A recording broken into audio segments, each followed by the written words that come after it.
Hello, hello, hello, and welcome to another episode of the Full Quota Podcast. My name is Mpho and Tim. I've got Tim Delace here with me. Tim, please tell me you've got sun where you are because I don't have any sun this side. Lovely sun, and lovely warmth. Yeah, Um, look, and I was just gonna say, people won't know because we were offline talking. Everyone will know by now that there's been some kind of an outage in terms of your network and your different apps that you've been using. I don't know the specifics, but what we use for our background fixtures and information is Canva, and Canva was out last night and for most of today. So I was stressing like crazy, having to do all of those scorecards and updates on a different platform. Thankfully, about an hour before we came on, Canva came through and Mhm. I was able to do it all. But I was very, very stressed. Good to know you were very stressed. There's some runners on your side of the world that wanted to kill a certain commissioner or CEO of a marathon program because supposedly Cape Town had extraordinary winds that died down an hour after they canceled the race. So a lot of people that side of the world weren't happy about it. But hey, the great thing is we're a cricket podcast. You're South Africa's cricket podcast. We do all things South African cricket. And we had a lot of cricket. Proteas Men, Proteas Women, and also the 4-day series. So we're going to be covering a lot of that today. Quick one before you do anything. If you're watching us for the first time or you've been watching us for a very long time, our stats tell us that we've got a lot of first-time watchers, but it's not translating into the subscribing and the liking, right? So on YouTube, please do go and subscribe, like and subscribe our podcast so you know where you are when we go live, like we are now. If you like us, but even if you don't like us, like and subscribe, it's not going to hurt you. Just having us to your algorithm is not going to kill you because you already are watching South African cricket content, right? And you just never know. The other thing is you can also find us on X at SA Cricket Pod. Please to help us grow that platform a lot more. Engage with us on there. There was some lovely tweets coming out this morning around a certain Pakistani batter acting like a cat. The only problem is South Africans need to learn to catch more, but we're going to talk about that soon. Also, please do follow us on Apple Podcasts and Spotify at SA Cricket Pod, South African Cricket Pod, as well as you can buy some coffee at the South African Cricket Pod. buymeacoffee.com/South African Cricket Pod. We've rebranded, we've got a new logo, we've got a new soundtrack. It's all because of you on your contributions, and we would like to say thank you, and also please do continue to help us grow from strength to strength, and do a lot more things and activations and all and the like. And that whole Canva issue that Tim has, we can also support Tim in buying a better network or buying something else. Just make sure that he's It wasn't me. never out of it. It wasn't me. It was an overall network problem. It wasn't me. For Cool. once. Look, yeah. And then you can send us emails at sacricketpod@gmail.com. We can read them out. If you want us to read them out on thingy, just let us know. But if not, just we accept all. We like reading. And so it'd be awesome to kind of get a view from you guys. And if you want us to do stuff, let us know through the email. Okay. Let's start with a checklist. The Proteas men started their test match today. If you're listening to this on Monday evening, the day has ended, and they lost another toss. All I'm saying is, Temba, can you please come back? I'd like to win tosses in India, please. So please, no injuries from now and then, because you're the lucky charm. It was a tough day for the Proteas today, largely because, they're bowling decently, but they weren't taking their chances, and the half chances they created weren't coming through and weren't like falling to them. And so it's a tough day because I think they're both better than the first day in Lahore. But we're still in a situation where Pakistan are staring 300 in the face, and they've got lots of wickets in hand. I do know that one more wicket. If they break this partnership right now, it is the Salman Aliaga and Saad Shakil partnership. If you break that, you've got Noman Ali and you've got the bowlers, right? So there's hope there that you can sweep them off. They did take the new ball, which I was iffy about, but I kind of felt like, look, the one. Tim, a couple of things that I had with that from day one, captaincy wise, I don't know what Aiden's doing, but it's the little things that are hurting us, where the slips are standing. The team taking catches is the little things. You don't think about it, right? It's reflex, right? Kyle Verreynne looks very off behind the stumps. I understand it's hard. I'm not going to say anything after that. He just looks very off. The missed stump chance, some of the things going down the leg side, and he's not taking them in. Just a little bit off. And then also, when did Simon Harmer become first slip? Since when? Is it this test match? I've got to be honest, I'm not sure. I know he keeps slipping for Essex, but I couldn't tell you whether he's first slip or not there. No, but I've never seen Simon in the slips playing for South Africa ever in my life. What is he doing there? I have no issues that he is a good catcher, but we spent the last 18 months traveling the world, playing test cricket with a set slip cordon. What is going on? It's things like that, Tim, that bother me. It's things like that that make me question whether this team is busy tinkering like Claudio Ranieri, because Simon Harmer's not going to play again. Yes, they'll play in India. Fine. If you're going to continue him in India, that's awesome, right? You are allowed to start something new, but you've got people on the field who've been keeping slip for this team for the longest time, i.e. Aiden. Yes, Tristan Stubbs is in the bad form, but I know Vian Mulder's not there, but heck, you had Plank at Gully and slip for half the time in the last World Test Championship. What's going on? Like, I'm just asking. Like, I really, I'm baffled. Like, I'm sitting here going, Ricks, Aiden, Stubbs. You've just answered your own question. Aiden is captain. He's going to feel a mid-on and mid-off to be closer to the bowler in these conditions, just as a sort of encouragement, because that's kind of what you do as a captain. Stubbo's confidence is low, boy. It's seriously low. I don't want Stubbs on the slips. So there's two. That's two that are not going to be there. I don't have an issue with it. And Peters isn't playing. I don't have an issue with it. I really don't. I get what you mean by consistency. You want the same people in there, and that I get that. I do get that. But as I say, particularly Stubbo, I don't want Stubbo in the slips at the moment. I really don't. So Shooks was listening to us on the Marco Jansen Vian Mulder situation of it all. However, that and Keshav coming in for Subrian, yes, 2 ticks. The third change we wanted, we never got. Stubbs coming off for either Mulder staying in or Bedingham coming in. Where do you sit on this, my man? Because I'm right now, obviously, if they get to 300, and I know we sat here on Thursday saying they got a blueprint, I'm scared. Because it feels like we'll be learning on the fly. And it feels like, based on how this fielding effort has gone with a lot of the drop chances, the missed chances, and everything else, it's adding a lot of pressure on that middle order, right? And it's going to be incumbent from a batting perspective between Aiden, Ricks, and Dezorzi, to a certain extent Brevis, to kind of carry this batting lineup, because I think Tristan is a walking wicket.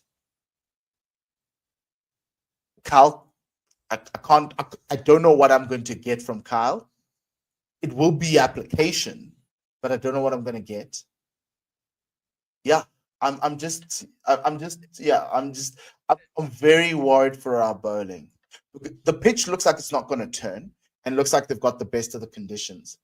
I'm just praying that tomorrow the conditions are just as close to day one, because at least we'll be in with a shot. If it deteriorates even worse than what we expect, we're in trouble. And even at 259 for 5, guys, I don't know. Where are you on this? This pitch is definitely going to turn. I have absolutely no doubt about it. This pitch is going to turn. It's turning less than it did on day one in the first test, undoubtedly. But this pitch is definitely going to get worse. There's absolutely no doubt in my mind. And for that reason, while you needed 400 in the first test, you only need 300 on this test, batting first. If you get 300, 320, it makes it very difficult for the opposition. That's where I'm at. 300 on this pitch is going to be a good score, a very, very good score. But Tim, they're 60 runs away. What are you telling me? I know.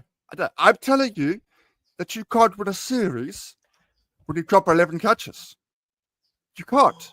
You can't go to Asia in any Asian country and go, we're going to drop 11 catches and win the series. You can't do that. Now, the caveat will be that not all of those were easy, but I would say 2/3 of them should have been taken. So I'm saying 7 of them should have been taken. That's the problem. That's what. Is it a technique issue? We fought well with the batting. We've bowled mostly well throughout the series. Mostly well. The catching has been horrendous, absolutely horrendous. I don't actually know, because it's not been 1 or 2 players. It's been the entire team that have been dropping catches. To me, this is a good South African team that feels well. Not quite at the standard of the Graham Smiths of this world. That's that team. But it's still a good fielding side. They do tend to take their catches. I think if you did catching percentage of the last World Test Championship cycle, we would be up there. We would be maybe 3rd. I genuinely, I could be wrong, but I think we were mostly very good. But remember, we did not play a series in Asia outside of Bangladesh. No. But then, that's definitely playing a part, but it's not the reason we're dropping the catches. The reason we're dropping the catches is we're not focusing. You're looking at the guys, their hands are nowhere near the ball. The ball comes to them. Look at Sen today. Sen, his hands were nowhere near the ball. I knew that as soon as the ball was going over his shoulder, I said, he's not catching that. He ain't catching that. His feet were nowhere. He was nowhere, not in position. Now, I'm singling him out to make a point, but that was how we caught throughout the test matches. There were one or two that were caught behind, that came off Verena's gloves. That makes it difficult for the slip fielders. That does make it difficult. That does add a challenge.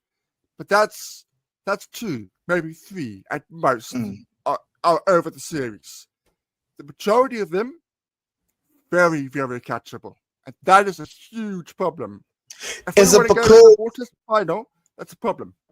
Is it because of the nature of where we are that the game tends to become very slow and wickets don't come as regular as it is around the world, and so that the focus is off? But my thing was Tristan Stubbs dropped this morning in the first innings, in the first session early on, where you should be switched on. And the one thing I noticed is the technique of the fielders. There's the close-in fielders. The only one who got it right was Dzozi. Dzozi did well with that catch off of Baba up front. That was amazing with that one hand that selling it off. It was incredible. However, the slip fielders behind the stumps to a spinner even Kyle does this. Kyle goes down, he crouches down, and as the ball comes through, he doesn't come up as the ball comes in. So like he doesn't trace the ball up with his with his gloves and gets up there, right? He sits down a little bit longer than normal. But that's a wicket-keeping thing. If you're a wicket-keeper and you talk about that, maybe just let us know in the comments or even send us an email, because I'm not going up against Carl, but it's something I noticed that I think he sits down too quick, too long through the thing. So he only gets up once the ball reaches the bat, right? So it comes like that, right? Instead of like a slow progression up like the others. But that's something I picked up today because I was trying to figure out why we're so bad. And also those edges off of Carl's gloves, right? It's kind of like it's surprising him. And also how he missed it was when he missed the stumping, right? He wasn't like tracing the ball with his hands. He just like arrived late and he missed it, right? And I know half the time it's rote learning where you just have to hope that it goes inside, and but even then from a reflex perspective, it's just off. You should still be able to get it in, right? But he missed it completely.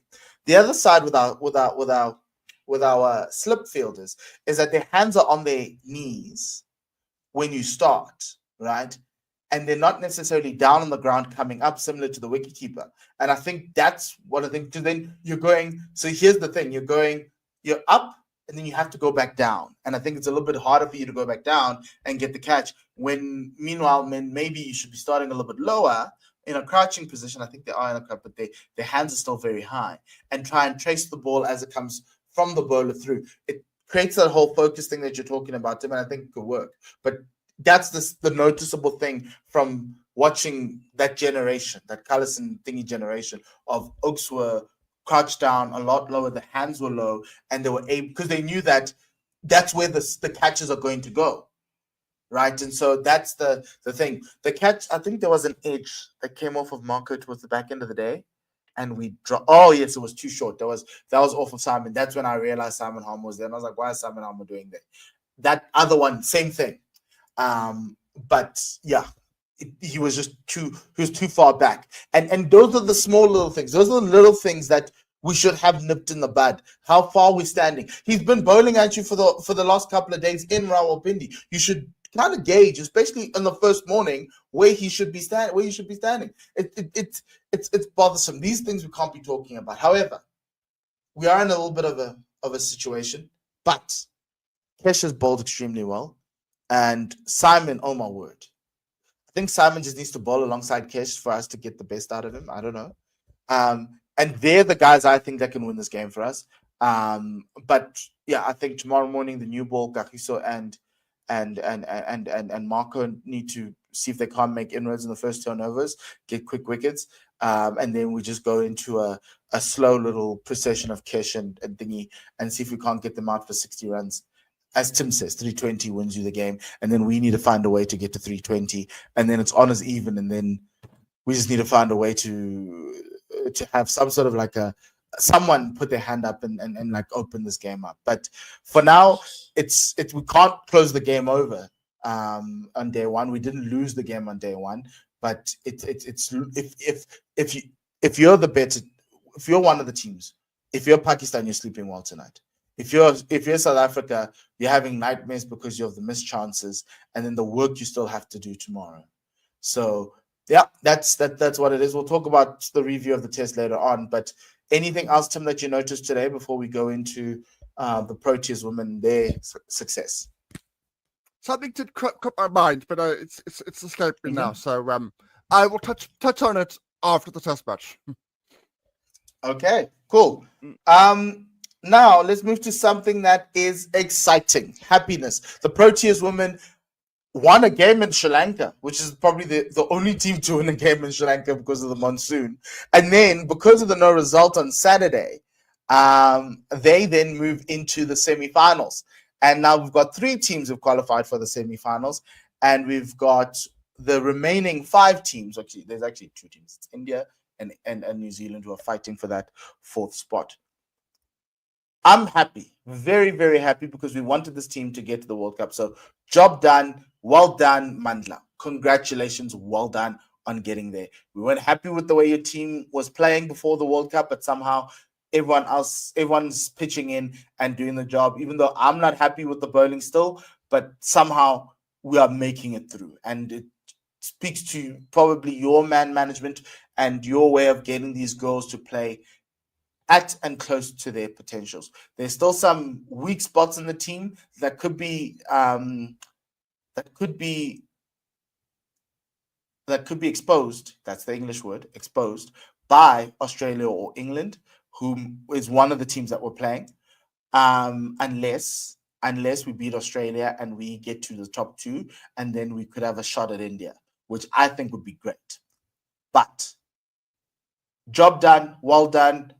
This World Cup, doesn't mean you be complacent, but if I have to give you a grading now on this World Cup, like I would at the end of the World Cup, I'd say it's an A.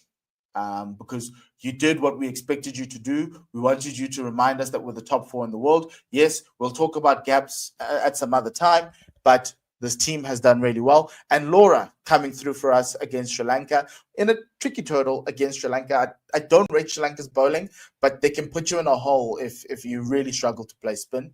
And obviously Nadine's been a sensation this tournament, and we're hoping that continues. But like Tim, look, for all the negative talk we were pushing through, they shut us up. And I'm really, really happy for that. And also happy that they played Karabo the other day. However, obviously she didn't get an opportunity to bat. We're hoping she gets an opportunity to play against Pakistan and bat there.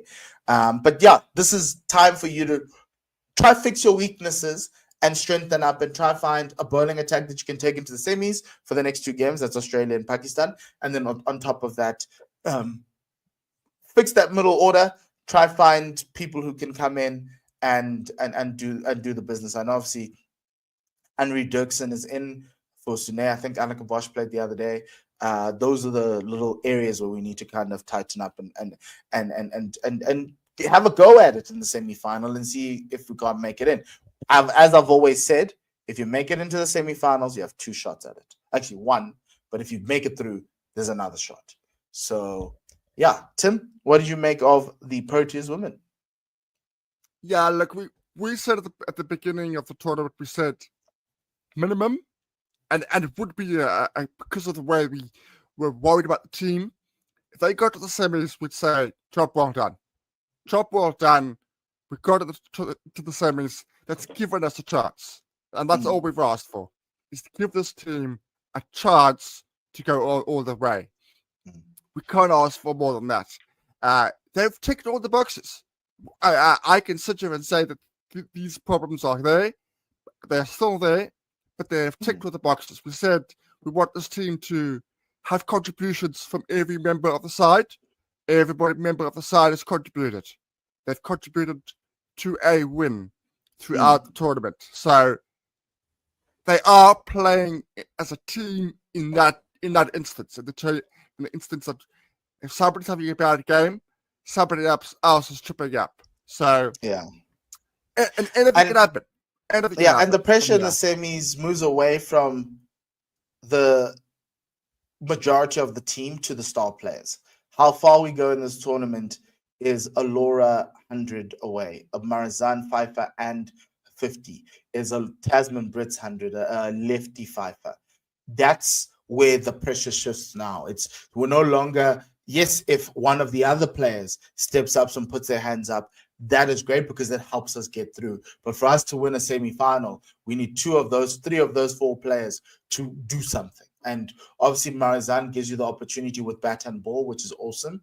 But you honestly need that group of players, the star players, to do it. Like just in any other team, right? Harry Maguire for Manchester United, he's their star player. He stepped up and won them a game.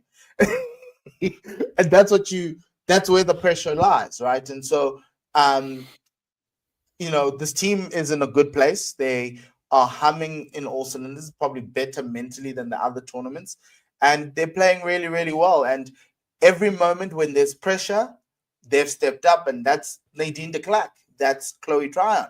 And we hope that continues, because if that continues, you have a chance. Just pray to God, you stay in 3rd, and you pray to God that England somehow... Who does England have? Just give me a moment. I need to figure this thing out. England still have Australia. Yes. Australia, please beat England. Because then we play England. I think we have a shot against England if we don't let the spinners run riot against us, right? The massive chance. And you can say I'm being pessimistic about Australia. I know where this team lies. I know the limitations of this team. Nobody wants to face Australia before a final. Nobody. Yeah, agreed. Yeah. They know how to win. So they are set to win this tournament, unless and there's no way England, yes, can play Australia in the semis unless if England have New Zealand and Australia. If New Zealand beat England, so if England lose both their games, this is hot off the press. England lose both their games. We win one of our games, which is Pakistan tomorrow. We then go above them, right? But there's no way that England can finish in fourth. That's the problem. That's where we lie. And so that's how they play Australia again in the semi-final. And then you have in India. So the only way we can do this, the only route to glory is potentially through England. Most likely through England. So we need to figure this out as quickly as possible, because the quality of the bowling from the last 4 games, we're on a 4-game winning streak, from the last 4 games we've played is starkly different. The quality jumps between India and England. And you saw that in game 1. And you can tell me that it was an aberration. You can tell me that it was whatever it was. That was the quality. That's the level we need to be playing at. India, their bowling has let them down in that game.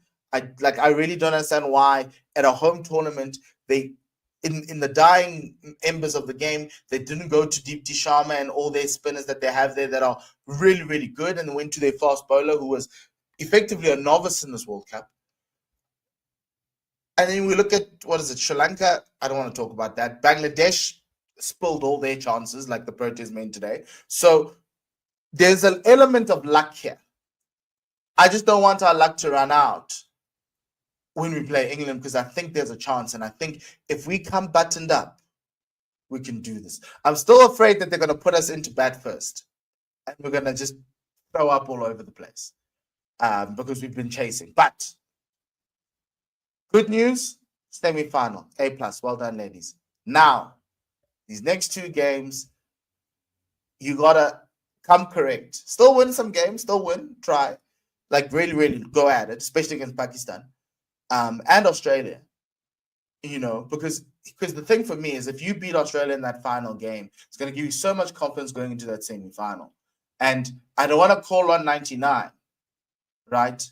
But 99 was a lot more complicated because, somehow we did beat them, but then when it mattered, it didn't happen, right? But we have a massive chance here. I don't think we'll win the World Cup, but damn sure, let's give them the biggest scare of their lives.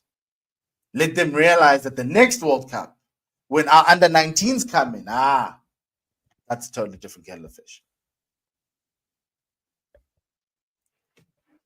Yeah, indeed. Okay, so the Proteas women play Pakistan tomorrow, so we'll be watching that with bated breath and seeing how that goes. Especially if I think this is the chance for you for Coach Mandla to give Karabo a run of games, especially against Australia, to prepare her for the semi-final. I really do think Karabo could be some sort of an X factor in that lower order if that target is gettable. If that target is gettable, I think she strengthens that middle order. She does in general, but obviously you want to give the youngster a little bit of confidence. Pakistan's an opportunity, and then Australia is another opportunity. And if she does well in both, she can continue. If she doesn't, you can go back to Sunala Jafta. That's how I see it. That's the only thing I would say from a man management. And I continue with Masabata class. I think I has fallen off the wagon. I think I wouldn't play Dumi. Nondu makes more sense for me because she's a spinning option in these conditions, and we've gone back to India again. So yeah, look, I was happy with the 11 that came out against Sri Lanka, by the way. So yeah. Okay, the other topic that we need to go through today is the CSA 4-day series. There's been a lot of games, and I think we missed out on week 2. We did cover week 2. We didn't cover week we 3. missed out on 2 games. We missed out on 2 Yes. games. I can't remember. Yeah. We missed out on 2 games. Yeah. It was the Lions and the Dolphins and someone else. But anyway, Mm. last week we started on Tuesday and ended on Friday, which I don't like the scheduling. Everything should end on Sunday. I really not a fan of it. That's the one thing I'm going to talk about here. But anyway, let's go through the results. We'll go through the team of the week, the team of the weeks, and also the upcoming fixtures to close out the show. Massive week for the Dolphins. Not the Dolphins, for Western Province, and also for the Lions. Western Province getting their first win of the season and moving up off the bottom of the table for Tim. But anyway, let me just sort out some things. Move that and put the QR code back. The QR code at the top of your screen and the one at the bottom of your screen if you're watching on YouTube is for our buy me a coffee. If you click on that, you'll be able to help us buy some coffee. So in Durban, yes, was it Pietermaritzburg or Durban? I think it was Durban. The Tuskers drove down the highway, the Comrades Highway, to play the Dolphins, and it was an interesting game. The Dolphins scored 400, and in reply, the Tuskers scored 493. In that Dolphins first innings, Bryce Parsons scored 183.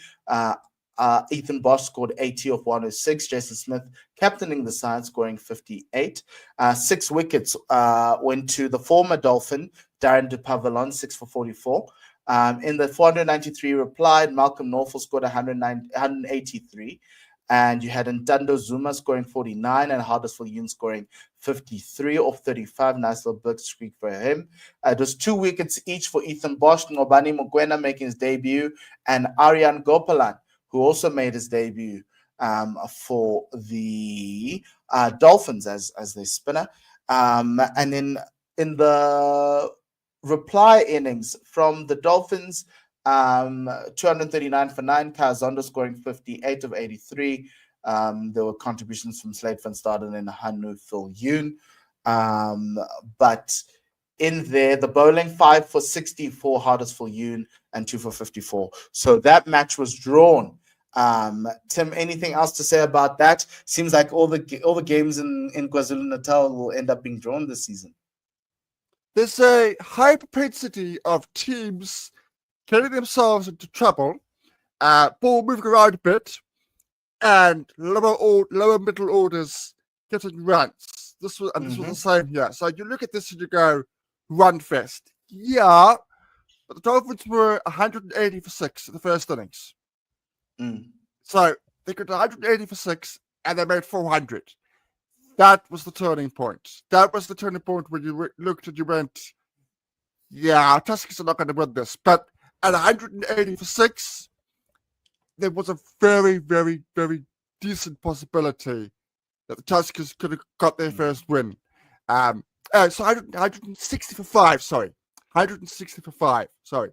5 down. But still, they were in all sorts of trouble.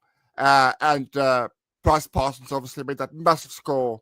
The next highest, apart from him, was Ethan Bosch with 80. So a good day for the Tuskers to find a way to get a draw, even though they were in such a good position. But no, other than that, that's pretty much it. But it is something that we've seen a lot of this season.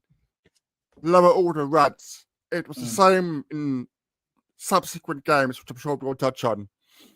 Yeah. The next game is the Warriors versus Boland. That was another drawn game. Warriors batting first were bowled out for 157. Nothing much on the batting card to speak of, but Glenton Steeman with the ball for Boland, 4 for 43, and Lihan Botha 3 for 42, Ayatamane 2 for 40 there. In reply, in the first innings, Boland scored 274. With Gavin Kaplan continuing his fine form this season, scoring 110 for 191. Abuem Gijima batting at 4, scoring 92 off to 36. They put on a 170-yard run partnership before Gavin Kaplan went out. And from a bowling perspective, Duan Olivier and Matthew Bose took 4 for 46 and 4 for 55, respectively. That's actually not here. Tim just loves the batters, but anyway. And then in the second innings, so much for. I know, and I will speak for the bowlers. Jordan Harman, 156 in reply of the Warriors, scoring 374, 156 off 250. Patrick Kruger, 129 off 198. There were 5 for 111 before Patrick Kruger came in. Him and Jordan Hammond put a 184-run partnership for the 6th wicket before Jordan Hammond went out. And that was really, really crucial for them. That probably turned the tide from a potential loss to a draw. For Boland, the bowlers, Ayak Mane took 3 for 82 and Lehan Botha 4 for 90. So Lehan Botha took 7 wickets in the match, and Ayak Mane took 6 wickets in the match. So well done to them. And then in reply, chasing a target of 258 runs, Boland managing to get to 223 with Clyde Fortuin scoring 87 and Jedley van Bressies scoring 42 of 67.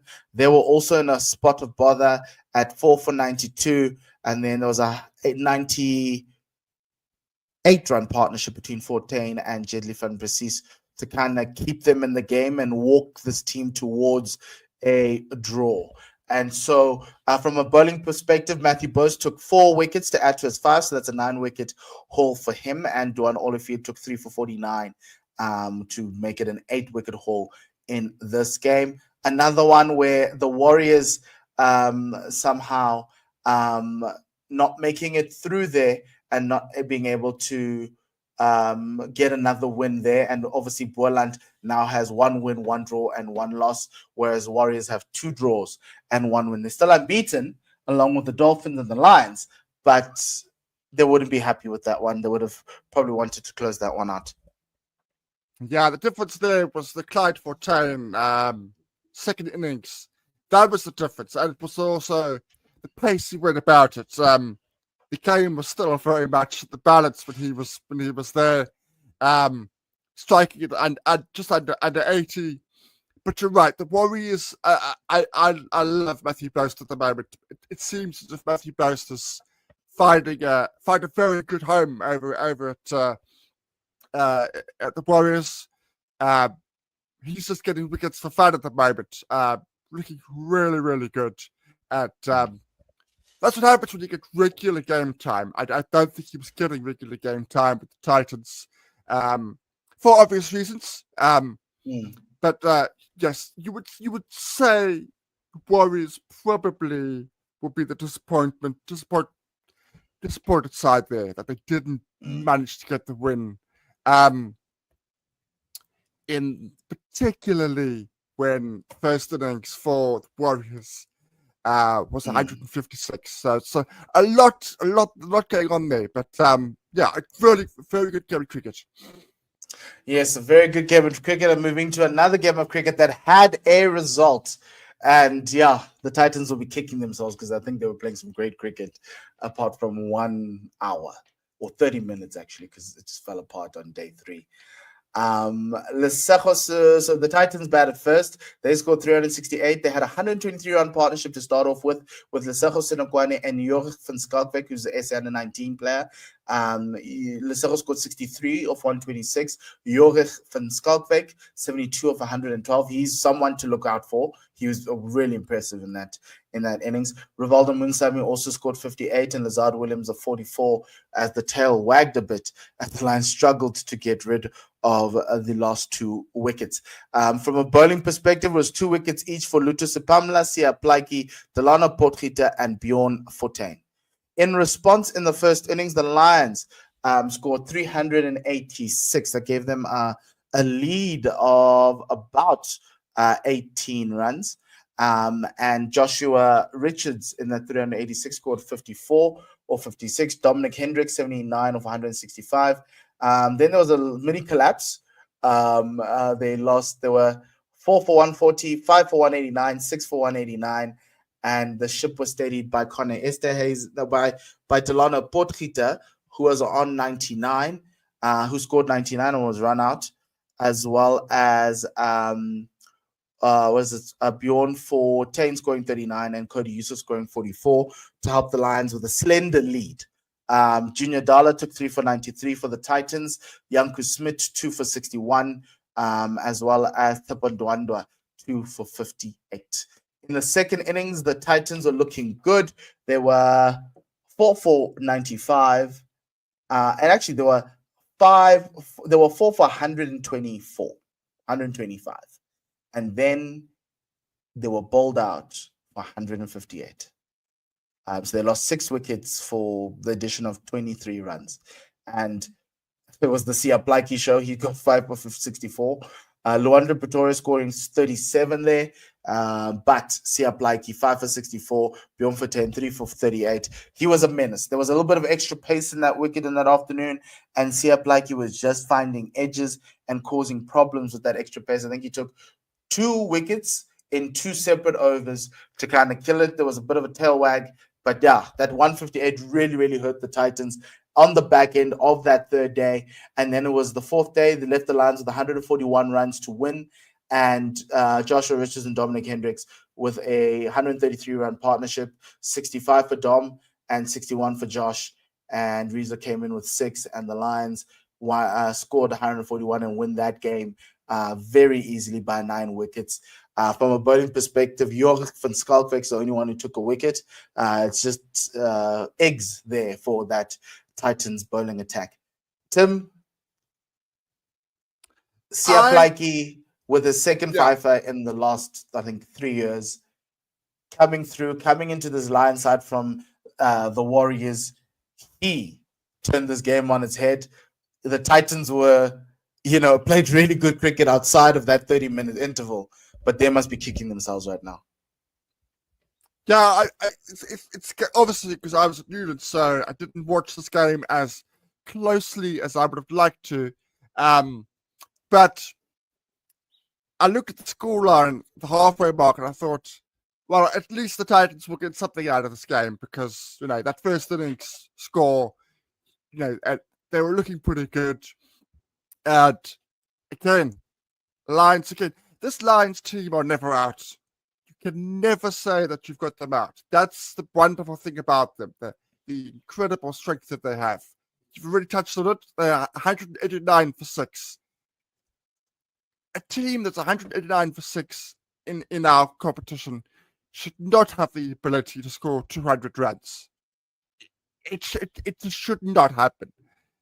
So, as much as that collapse that subsequently came from the Titans in the second innings, that, for me, was the moment they lost the game, where they had them on the ropes, they put them in trouble, and they allowed the tail to make an extra 200 runs from that position. But you're right, there are a few shoots of positivity. I like Van Schalkwyk. Every time I've seen him now, I like him. That was a big call from Gobind to move aside an SA player, Neil Blunt, and say, Van Schalkwyk is the future. That's a big call to make. But it's working.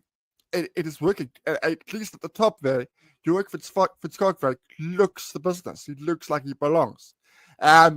Sia Plaiki is actually from this part of the world. He went to the same school as Jacques Callis. And again, another player that was never going to get regular game time at Province. He was he was playing Colts cricket, and it was never going to work for him. He was never going to get regular game time. So he had to move on. I hope that this move, because as you say, been the Province, then the Warriors, now the Lions. I hope he finds a regular home now. I don't He's want actually to see very him pacey. No, he's quick. He's always been quick.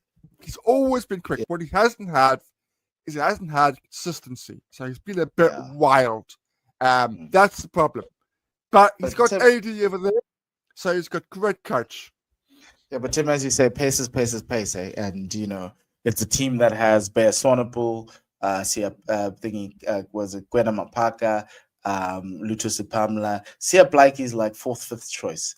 But really, really good to see that they've got strength and depth. And that was the thing for me with the Lions. It was just like, all the others went like on the money, except for Delano.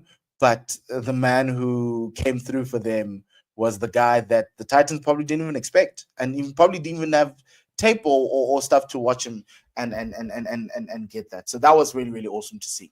The last Division 1 game was at Newlands. Tim was there. It was Northwest Dragons, the East Vaal Reno Northwest Dragons against the World Sports Betting Western Province. And 284 in the first innings for Northwest. The Dragons, Ruben Hammond scoring 143. This would be the first of his twin centuries, which is saying a lot for the Proteas selectors because, hey, we might need some, middle order batting. Rwanda Swart scoring 55 in that game. There was a 180 odd run. There was a 140 run partnership between Hadman and the SWAT there, 130 something actually, in that middle order for that 280. 5 wickets for Bjorn Hendricks and 3 for 50 for Dane Patterson in that first innings. And then finally, Tim must have enjoyed this batting performance.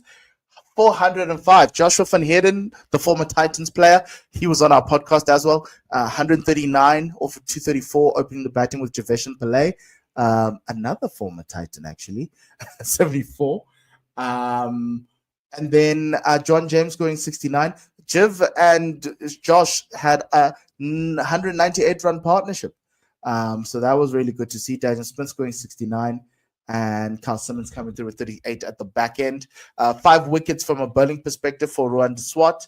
And Dean Forrester took 2 for 61 there as the other bowler who put his hand up. The Dragons in reply scoring 288 all out. Ruben Hadman scoring 108, kind of keeping that innings together with Dean Forrester scoring 45. Or under watch, Dean Forrester. But then there was a Dame Patterson took 4 for 34 there. Bjorn Hendricks taking 2 for 76. Tapo Mareki 2 for 76 as well. Mihlali Mpongwana taking 1 for 22. And then with a target of 168, there was no collapse this time for Western Province. Joshua van Heerden scoring 78, even though Western Province were 1 for 8. Javeshan Pillay went out for 8. And John James 30, as well as Daniel Smith 55 or 49 to register Province's first win of the season. And Tim, you must be a very happy man. Yes, I am.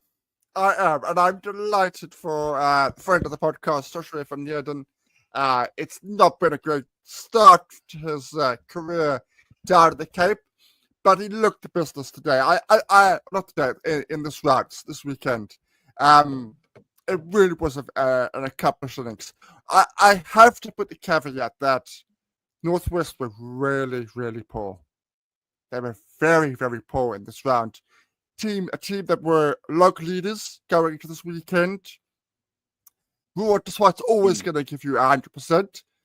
And he did.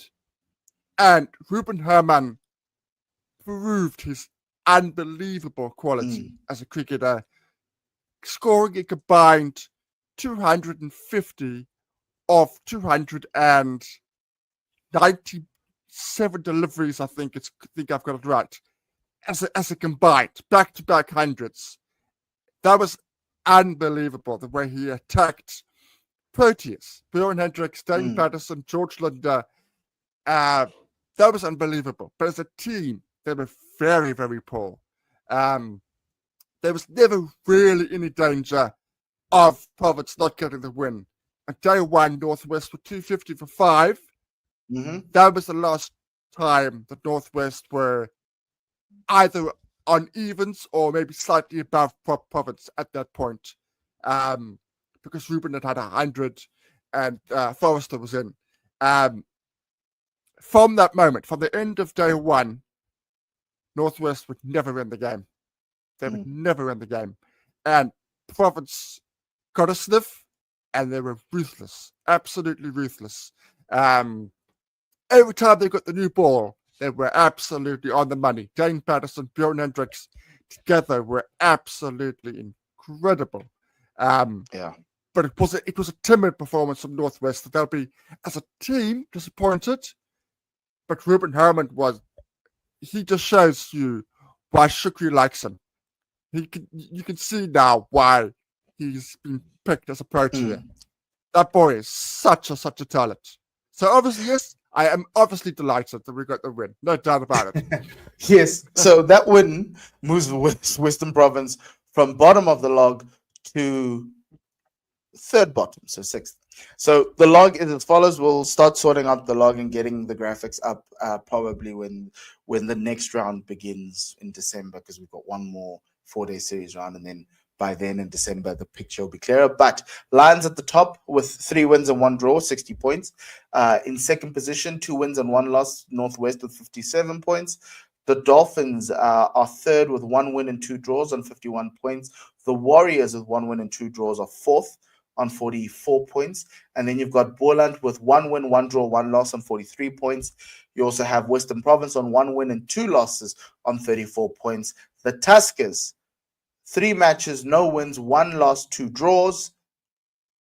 It's going to be tough for them. 33 points, even though they have a very, very good squad. And relegation threatened Titans. They're already relegation threatened. 3 matches, 3 losses, with 4 more games to go in the 4-day series. It's going to be interesting to see how they do this, because they're going to need to do well in the other ones to avoid this situation. Laying an egg here is not fun, but it's looking good for Western Province. The Tuskers need to do something, but it's very, very tight right now. And yeah, really, really awesome. Now let's go through your Division 1 team of the... Actually, let's go through Division 2 matches, results, and then we'll go into the situation. So first game was... Let me get myself sorted out. It was the Knights against Limpopo in Polokwane. No, wrong game. I pulled out the wrong game. It was in the Free State. Sorry. I'm just trying to get the scorecard on my end. There we go. In Bloem Vegas. Yes, Bloem Vegas. The Knights won by an innings and 99 runs. In the first innings, Limpopo batted first, 223. Christoffel Kleinans, 55 of 111. And Emmanuel Mutswiri, 42 of 105, kind of holding that innings together. This team was in serious trouble. They were, 7 for 139. And they managed to get themselves to 223. So really, really good there. Joe van Dijk, 4 for 41, the fast bowler, pace, remember him. And then Den Pete, 4 for 68. We're talking spinners and Proteas Men, and the other off spinner where they left in the country in the last World Test Championship is taking wickets. In reply, the Knights, 535 for 8 declared. Isaac Dikhale scoring 95 of 283. He was in a 229-run partnership with Richard Marie, who scored 134 of 233 balls, right? And then another person, Gian Kluter, scoring 130 with debutant Seth Fledermaus. Apologies for the pronunciation, but we'll get it right. Scoring 69. He was in a 155-run partnership, Seth Fledermaus with Gian Kluter. And Gian Kluter was not out there. He managed to ship at the tail as well to get to 535. It was 2 wickets each for Marcelo Pete, Mapekhola Bordona, as well as Don Khadebe. So well done to them. From a bowling perspective, Limpopo needing, they needed over 300 runs. They need 312 runs to force the ones to bat again. They only managed to get to 213, which Cesar Masondo with a 54, Emmanuel Mutswiri another 44, and Marcelo Pete with a lower order 73 there to get to 213. Then Pete taking 4 wickets to go on with his first innings, 4 wickets, so that's 8 for the match. Jacques Snyman 2 and Joe van Dijk 2 as well. Malusi Sibota also coming with 1. Massive win for the Knights, who kind of make a statement in the second division, Tim. This team are looking hot. John Pete has brought this American attitude of winning matters and nothing else does. And he has publicly said this. He's publicly said he's trying to bring a culture of winning back into the province. Not franchise province people. We are in provinces. Ruben Marie, who was part of the Cubs last year. He makes 134 on debuts, his first-class debut. So that's somebody to keep an eye out for. But the Knights in general just look like a well-oiled machine, and they're going to be very difficult to beat, I think, this season. Yeah. Okay, next match was Easterns in Benoni. They hosted the Eastern Cape Inyati. Easterns scored 346 batting first. Yuri Snyman scoring 107 of 103. Grant Thompson 112 of 126. And Jesse Albany with 41 there at the back end. Well done to him. In bowling for the Inyati, Chad Clausen taking 4 for 59. Tando Ntini, Jan Kutzer taking 2 wickets each there. In reply, Border scored 255. And it was Jan Kutzer with 77 holding the innings together. You also had Jason Niemand with 41 of 61 there. But they fell to 6 wickets from Ernest Kim, 6 for 105, and there were 2 wickets for Jesse Albany. In reply, the Eastern scored 285 for 8 declared. It was 52 for Andrew Rasameni at the back end. There were 7 for 165 at a point in time. There were 5 for 100 actually. And Grant Thompson scoring 36. Jaden Govender scoring 46 there as well. So does Yuri Snyman at the top. 3 wickets for Nico Fanzel of the Inyati, and Khaudisi Malefe also 3 for 85. That left them a target that have bought Inyati a target of 377. They managed to get to 170. DC Malika with a defiant 102 of 131 when wickets are falling all around him. He had a 100-run partnership with Nico Fanzel, who scored 26. But either way, it was too little, too late. 6 wickets for Ernest Kim, so he took 12 wickets in this match. And Jesse Albany with 1 wicket and Yuri Snyman with 2. Massive win for Easterns. This could be their get-right game to get themselves back into the contention. That access of Ernest Kim and Yuri Snyman is working the magic. They're both returning home, back to Easterns. They look as if they mean business. I actually think they could give the Knights a real run for their money in terms of promotion if things keep clicking. Things are starting to click. It wasn't a good season last season for Jeffrey and the boys, but I think things are starting to come together. They've signed well. It was an efficient win. It was just an efficient get over the line, get the win, and move on. Good all-round win. Very good all-round win. In the final game was Mpumalanga Rhinos taking on the Garden Route Badgers in Oudtshoorn. The Rhinos batting first set 264. Benjamin van Niekerk scoring 68, Yassar Cook 46, Mohammed Maed 36 there, and Karabo Mkhotsi 44-71. From bowling perspective, it was Zach Momberg. Remember him? He played for the Lions last year. Now he's down there in Oudtshoorn. He took 5 for 54.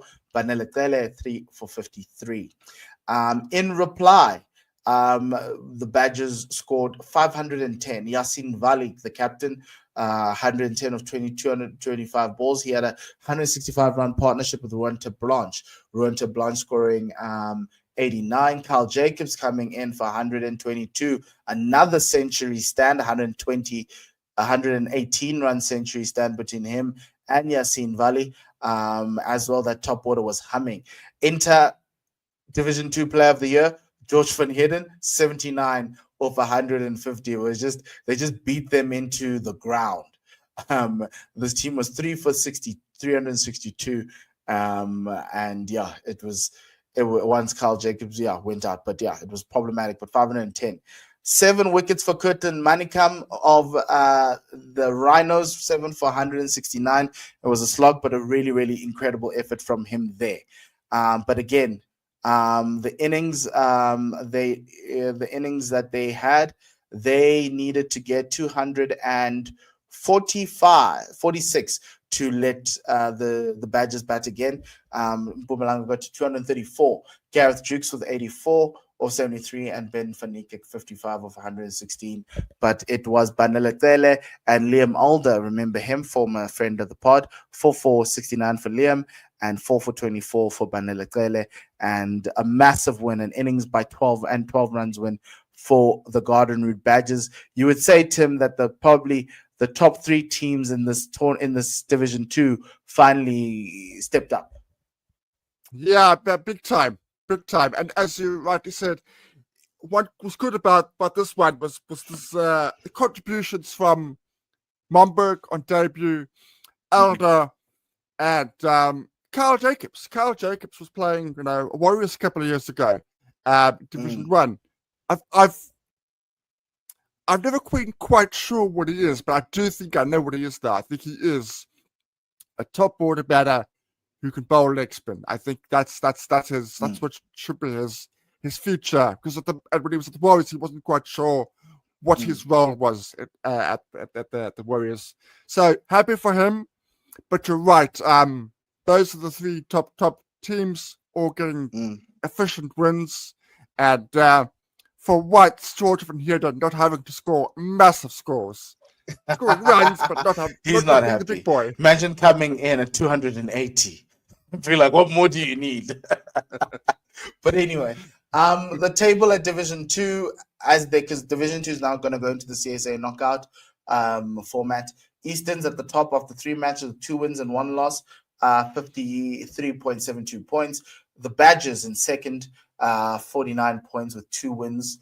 The Knights also with 2 wins in third, 46 points. So it's tight at the top. And then you've got the Rhinos and Mpumalanga 1-1. A 1 win, 1 loss on 30 points. The Inyati on 30 points as well, having won 1 and lost 1.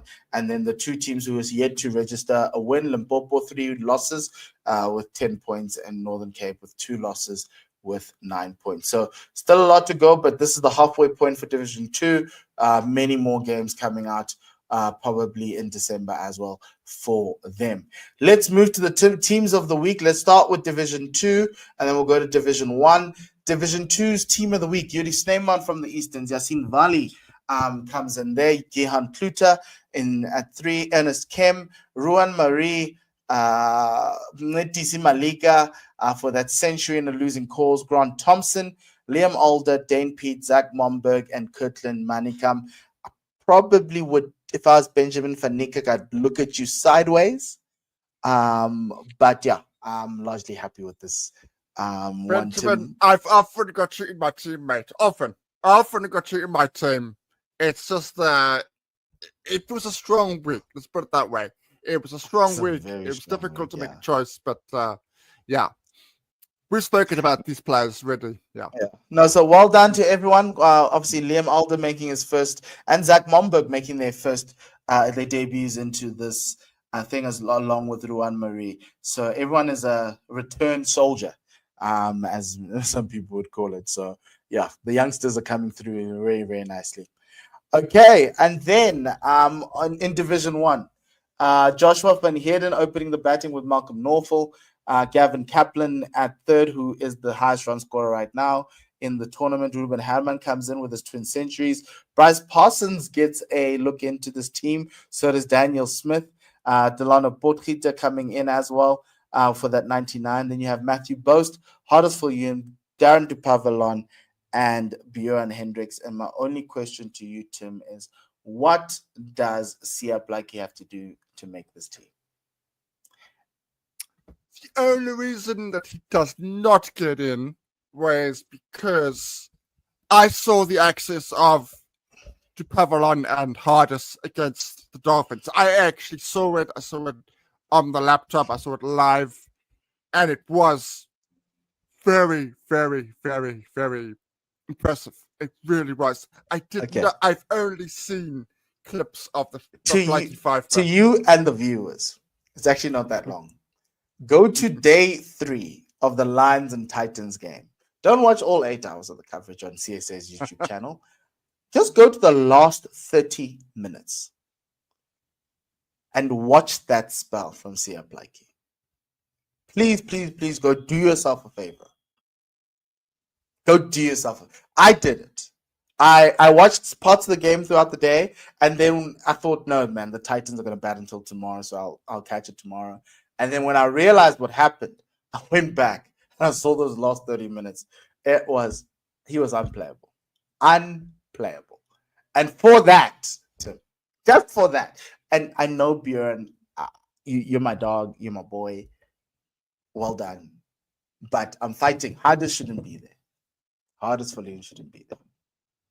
See up like he should. Fair enough. But no, that's just me. I like, just go watch those 30 minutes. Everybody, just go watch. Like, the great thing about CSS YouTube channel is we don't delete things. So please go check it out. It was amazing. He had them in 6s and 7s. Oh my word. Yeah. The commentary wasn't great. I think Ken's mic was like slightly off. He sounded like he was so far away. But Pila Sande was next level in that thing. So well done to him. Okay. Fixtures. Let's go to the fixtures. Well done to everyone who made it into Tim's team of the week. Hopefully you'll make it in for the last one of the last round of the 4-day series before we go to the CSA T20 challenge. But here we go. 4-day series Division 1 tomorrow. Boerland travel north to the place where all the draws happen in KZN Inland. And with this weather that we're getting here in the north and the east of the country, I don't think we're going to get a result. But yeah, it's another draw, most likely. I don't know. Western Province then take on the Dolphins at Newlands. So the Western Province will be hoping to make it 2-2 to go back to back. And the Dolphins will be looking to get a win after that draw at home. And then the Lions and Northwest in a battle of 1 versus 2. The Lions are hosting the East Vaal Reno Northwest Dragons, the number 2 team on the log at the Wanderers from tomorrow. And then the Titans will be hosting the Warriors at Centurion. So you can check all of these ones out at the stadiums, as always. If not, at the CSA, on the CSA YouTube channel every day. So please do go check them out. In the Women's World Cup, we've got 2 games tomorrow. The Proteas women play Pakistan women at the Premadasa Stadium.